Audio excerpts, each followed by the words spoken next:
brought to you by CFU, the power of service.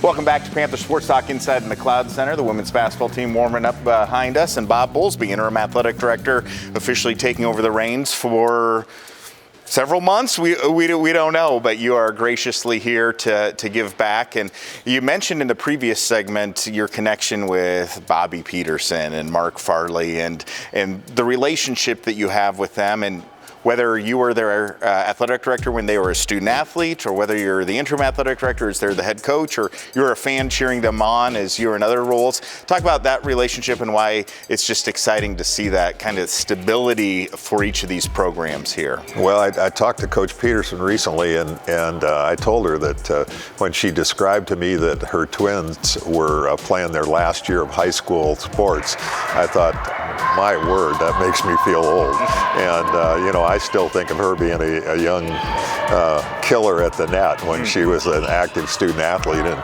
of course, Mark Farley was a terrific player and had a big role in some very good teams that UNI had during the time I was here previously. But, for me, it's always been about the relationships with student athletes. And I really, frankly, missed that when I was with the conference office. For 32 years, I had been on campus in one role or another, and it's about the relationships, and you don't get that same kind of relationship when you're in a conference office. So it's kind of fun to be back here, and it's fun to see them prospering. But I think a testament to just how good a place UNI is the stability of the coaching staff.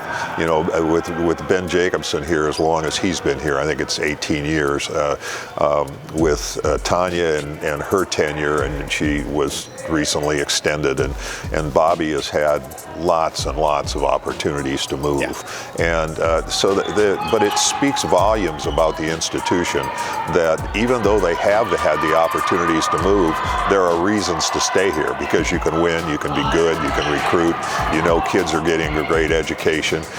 It's a safe environment. It's a place that you can come and stay and that you want to come back to. And so, if the coaches that we've already talked about were to leave, it would be extraordinarily challenging to be able to hire people of the same ilk. And it's such a source of pride for me to look at the football staff and to look at the volleyball staff and say, there's sum and substance of what UNI is. That those values they learned on the playing surfaces when they were here, and they learned it from their parents growing up in Iowa. It's one's from Waukon and one's from Dyke. You can't get out of those places without getting a good education and without getting some good values. But it's fun to work with those people because of what they stand for, and I just think that's what UNI is. It's fun getting old too, because you get to see where those student athletes go and grow in their professional careers. Well, no, it's not fun getting old. I'm sorry to disagree with you on that, but it's better than all the available alternatives. I will say that. We have a story now on a freshman standout player for the UNI men's basketball team. Here's that story.